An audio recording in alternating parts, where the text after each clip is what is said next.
এই বিস্ময়কর ঘটনাটি সম্পূর্ণ খন্দকের যুদ্ধের সময় হযরত জাবের রাদিয়াল্লাহু তাআলা আনহুর দুই ছেলে কেন মারা গেল এবং কিভাবে আল্লাহর রহমতে তারা জীবিত হয়ে গেল, এই সব কিছু আছে এই ভিডিওতে। খন্দকের যুদ্ধের প্রাক্কালে রাসূলুল্লাহ সাল্লাল্লাহু আলাইহি ওয়াসাল্লামের নির্দেশে সকল সাহাবী কাঁধে কাঁধ মিলিয়ে পরিখা খনন করছিলেন। খননকালে হঠাৎ একটি সেখানে শক্ত পাথর দেখা যায়। তখন লোকেরা রাসূলুল্লাহ সাল্লাল্লাহু আলাইহি ওয়াসাল্লামের কাছে এসে বলল, হে আল্লাহর নবী, পরিখা খননের কালে একটি শক্ত পাথর বেঁধে গেছে। তখন রাসূলুল্লাহ সাল্লাল্লাহু আলাইহি ওয়াসাল্লাম বললেন, আচ্ছা, আমি নিজেই খন্দকের মধ্যে নামব। তখন রাসূলুল্লাহ সাল্লাল্লাহু আলাইহি ওয়াসাল্লাম কয়েকদিনের আনাহারি ছিলেন। পরিখা খননকারীরা প্রায় সকলেই 3 দিন পর্যন্ত কিছুই খেতে পারেননি। তারাও ক্ষুধার্ত ও আনাহারি ছিলেন।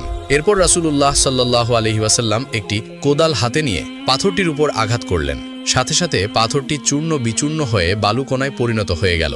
নবীর সাহাবী হযরত জাবের রাদিয়াল্লাহু তাআলা আনহু যখন দেখলেন যে বিশ্বনবী ক্ষুধার্ত অবস্থায় পেটে পাথর বেঁধে রেখেছেন, তখনই তিনি মনস্থির করলেন যে আল্লাহর নবীকে তার বাড়িতে খাবার খাওয়ানোর জন্য দাওয়াত করবেন। তিনি বাড়িতে ফিরে তার স্ত্রীকে বললেন, তোমার কাছে খাওয়ানোর জন্য কিছু আছে? রাসূলুল্লাহ সাল্লাল্লাহু আলাইহি ওয়াসাল্লামকে ভীষণ ক্ষুধার্ত অবস্থায় দেখলাম। এই অবস্থায় দেখে আমি আর সহ্য করতে পারছি না, তাই সিদ্ধান্ত নিয়েছি রাসূলুল্লাহ সাল্লাল্লাহু আলাইহি ওয়াসাল্লামকে একবেলা খাবার খাওয়াবো। তখন জাবের রাদিয়াল্লাহু তাআলা আনহুয়ের স্ত্রী একটি পাত্রে 1 চা পরিমাণ জব বের করে বললেন, এই জব ছাড়া ঘরে আর কিছুই নেই। জাবের রাদিয়াল্লাহু তাআলা আনহু তখন তার স্ত্রীকে বললেন, তুমি জবগুলো পিষে রুটি তৈরির জন্য আটা প্রস্তুত করো। এই কথা বলে জাবের রাদিয়াল্লাহু তাআলা আনহু ভাবতে শুরু করলেন যে রুটির তো ব্যবস্থা হয়েই গেল, সাথে যদি আরো কিছু ব্যবস্থা করা যেত তাহলে হয়তো রাসূলুল্লাহ সাল্লাল্লাহু আলাইহি ওয়াসাল্লাম অনেক খুশি হতেন। কিছুক্ষণ পরই তার মনে আসলো যে তাদের একটি মোটাতাজা বকরির বাচ্চা আছে। এই কথা ভেবে তিনি নিশ্চিন্ত হলেন। সাথে সাথে এক দৌড়ে তিনি রাসূলুল্লাহ সাল্লাল্লাহু আলাইহি ওয়াসাল্লামের কাছে উপস্থিত হলেন এবং সালাম দিয়ে চুপি চুপি নবী করিম সাল্লাল্লাহু আলাইহি ওয়াসাল্লামকে বললেন, ইয়া রাসূলুল্লাহ, আমি তো গরিব মানুষ, আমার তেমন কোনো সম্পদ নেই, কিন্তু আমার বহুদিনের বাসনা আপনাকে একবেলা আমার বাড়িতে দাওয়াত করে খাওয়াবো, যদি আপনি আমার দাওয়াত কবুল করেন। এই কথা শুনে রাসূলুল্লাহ সাল্লাল্লাহু আলাইহি ওয়াসাল্লাম উচ্চ স্বরে সকল সাহাবীকে উদ্দেশ্য করে বললেন, শোনো হে সাহাবীরা, তোমরা সকলেই শোনো।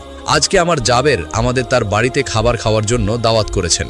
আমি দাওয়াত কবুল করেছি। তোমরা সকলে জলদি করে কাজ সেরে নাও। আজকে আমরা সকলে জোহরের নামাজ বাদে জাবেরের বাড়িতে যাব খাবার খাওয়ার জন্য। এই কথা শুনে সকল সাহাবীর মুখে হাসি ফুটে উঠল। আর জাবের রাদিয়াল্লাহু তাআলা আনহু অত্যন্ত খুশিতে 8খানা পাগলের মতন হয়ে গেল। তিনি এক দৌড় দিয়ে বাড়ির দিকে গেলেন। কিছু দূর যেতেই তার মনে হলো এখানে সাহাবী আছেন প্রায় সব মিলিয়ে 400 থেকে 1000 জন।